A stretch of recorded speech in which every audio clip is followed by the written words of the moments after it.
Good morning friends. मैंने अपने last video में आपको पढ़ाया था विवर्तन और उसके प्रकार। अब इस वीडियो में हम पढ़ना चाहते हैं, बहुत महत्वपूर्ण टॉपिक है, एकल स्लिट। एकल स्लिट, उसको हम छिद्र भी कह सकते हैं। छिद्र और स्लिट एक ही बात है। कई लोग इसको झीरी भी कहते हैं, झीरी। स्लिट, छिद्र, झीरी एक ही बात है। तो एकल स्लिट से हमें पढ़ना है विवर्तन। बहुत इंपॉर्टेंट टॉपिक है और बहुत सरल है, समझने का प्रयास कीजिए इसे। सुनिएगा ध्यान से एक बार। देखिए, ये इसका हमारा पूरा सेटअप है। इस पूरे सेटअप के अंतर्गत अगर हम देखें तो समझें स्टेप बाय स्टेप।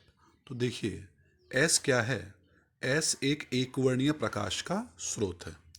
क्योंकि ये विवर्तन फ्राउनहोफर में आता है, इसलिए हमको प्रकाश जो तरंगाग्र है वो समतल तरंगाग्र चाहिए। तो उसके लिए हमने उत्तल लेंस L1 यूज कर रखा है। उत्तल लेंस क्या करता है, अपने ऊपर आने वाली जैसी भी किरणें हैं उनको पैरेलल टू प्रिंसिपल एक्सिस, मुख्य अक्ष के समांतर कर देता है। ठीक है। और ये जो है फ्राउनहोफर विवर्तन के लिए आवश्यक है कि हमको जो प्रकाश किरण है या तरंगाग्र जो है वो समतल प्राप्त होना चाहिए। तो मुद्दे की बात, एस एक एकवर्णीय प्रकाश स्रोत है। से आने वाली प्रकाश किरणें उत्तल लेंस L1 की सहायता से समांतर तरंगों के रूप में बदल जाता है। अब आइए विवर्तन के ऊपर। तो देखो, ये एकल स्लिट है। स्लिट ये नहीं है, स्लिट ये नहीं है। इनके बीच में जो एक गैप है, ये गैप, इसको हम रेखा छिद्र भी कह सकते हैं। इसको हम एकल स्लिट भी कह सकते हैं। ठीक है। और इसका झीरी भी कह सकते हैं इसको। तो इस झीरी की चौड़ाई कितनी है? ए। ठीक है। तो ये सारा के सारा प्रकाश जब इस एकल स्लिट पर आकर के गिरेगा तो हाइगन थ्योरी याद कीजिए। हाइगन सिद्धांत के अनुसार इस स्लिट का प्रत्येक बिंदु एक नवीन स्रोत के समान व्यवहार करेगा। इस स्लिट का प्रत्येक बिंदु एक नवीन तरंगाग्र, नवीन तरंगों के स्रोत के समान व्यवहार करेगा। और उनसे निकलने वाली जो तरंगिकाएं होंगी उन्हें हम कहेंगे द्वितीयक तरंगिकाएं। द्वितीयक क्यों? क्योंकि प्राथमिक तो ऐसे निकल रही है एक तरीके से, और ये क्या हो गई? द्वितीयक तरंगिकाएं हो गई। वापस रिपीट कीजिए एक बार। एस क्या है? एस एकवर्णीय प्रकाश का स्रोत है, उससे किरणें निकल रही हैं। उत्तल लेंस L1 उनको समांतर कर रहा है। वो सारी किरणें कहाँ आकर के गिर रही हैं? एकल स्लिट पे आकर गिर रही हैं। एकल स्लिट का प्रत्येक बिंदु कैसे बिहेव करेगा हाइगन थ्योरी के हिसाब से? एक नवीन तरंग स्रोत के समान व्यवहार करेगा। और उससे क्या उत्पन्न होगी? उससे द्वितीयक तरंगिकाएं उत्पन्न होंगी। अब सुनो, वास्तव में है क्या? देखो, ये जो द्वितीयक तरंगिकाएं, क्योंकि प्राथमिक नहीं है, ये कैसी है? द्वितीयक। तो इन द्वितीयक तरंगिकाओं में होने वाला व्यतिकरण ही विवर्तन है। बहुत महत्वपूर्ण बात है ये। क्या? कि जो द्वितीयक तरंगिकाएं हैं, द्वितीयक तरंगिकाएं जो निकलेंगी स्लिट से, उन द्वितीयक तरंगिकाओं में होने वाला जो व्यतिकरण है वास्तव में वही विवर्तन कहलाता है। ये बहुत आगे की बात बता रहा हूँ मैं आपको, बीएससी में आता है ये। वापस, जो द्वितीयक तरंगिकाएं निकलेंगी एक स्लिट से, उनके बीच जो व्यतिकरण होता है वही क्या है? विवर्तन। अब सुनो मुद्दे की बात, बहुत से बच्चों को पता नहीं है ये बात। देखो, जो व्यतिकरण दो प्रकार का था, याद करो, संपोषी और विनाशी। संपोषी और विनाशी। संपोषी और विनाशी व्यतिकरण के अंतर्गत शर्तें ये थी कि यदि पथांतर डेल्टा लैम्बडा का गुणज होता है, एन लैम्बडा हो जाता है, उस अवस्था में कैसा व्यतिकरण होता है? संपोषी। और जब पथांतर लैम्बडा बाई 2 का विषम गुणज होता है, +1 -1 का मतलब विषम गुणज, 2n+1 ले लो भले ही, 2n+1 लैम्बडा बाई 2, तो लैम्बडा बाई 2 का विषम गुणज है तो कौन सा होगा? विनाशी। लेकिन सुनो ध्यान से एक बार, ये शर्तें किस में है? ये शर्त व्यतिकरण में है। हम लोग बात कर रहे हैं द्वितीयक तरंगिकाओं की। किसकी? द्वितीयक तरंगिकाओं की। तो सुनो, द्वितीयक तरंगिकाओं में होगा क्या? डेफिनेटली तरंगिकाएं प्राथमिक नहीं है, ये द्वितीयक है ना।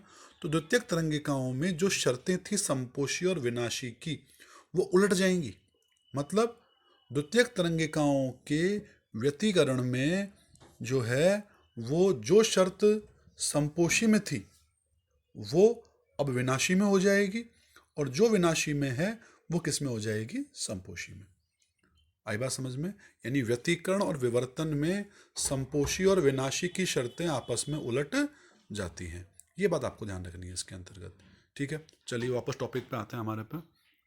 एस क्या है? एकवर्णीय प्रकाश का स्रोत है। इससे निकलने वाली तरंगे, इससे जो प्रकाश निकल रहा है वो उत्तल लेंस L1 की सहायता से समांतर किरणों में कन्वर्ट हो रहा है। उसके बाद प्रकाश कहाँ आ रहा है? वो आ रहा है ए चौड़ाई के एक रेखा छिद्र पर आपतित हो रहा है। उसके बाद उस ए रेखा छिद्र जो है चौड़ाई वाला, उसका प्रत्येक बिंदु कैसे बर्ताव करेगा? एक नवीन प्रकाश स्रोत की भांति व्यवहार करेगा और उनसे निकलने वाली द्वितीयक तरंगिकाओं के अंतर्गत जो व्यतिकरण होगा, वास्तव में वही क्या है? विवर्तन है। आगे बढ़े, सुनिए ध्यान से एक बार। देखो, ये डॉट से जो लाइन दिखा रखी है मैंने इसके बाद निकलने के बाद, तो ये बिना विचलित हुए सीधी निकल गई और उत्तल लेंस L2 की सहायता से बिंदु P0 पर केंद्रित हो गई। ये वो किरणें हैं जिनका विवर्तन नहीं हुआ है असल में। वो बिना, देखो जैसे आ रही थी वैसे ही आगे बढ़ गई। ठीक है, तो उन्होंने अपना जो फोकस है वो कहाँ बनाया? P0 पर। और क्योंकि ये बिना विवर्तित हुए सीधी निकल के स्ट्रेट आई हैं, तो यहाँ जो बनेगा वो बनेगा उच्चिष्ट और वो बनेगा केंद्रीय उच्चिष्ट। क्या बनेगा वो? केंद्रीय उच्चिष्ट।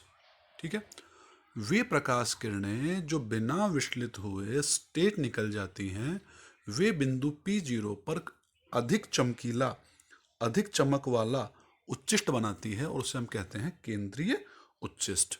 ठीक है, अब अगली बात करते हैं, सुनो। अब वे सारी किरणें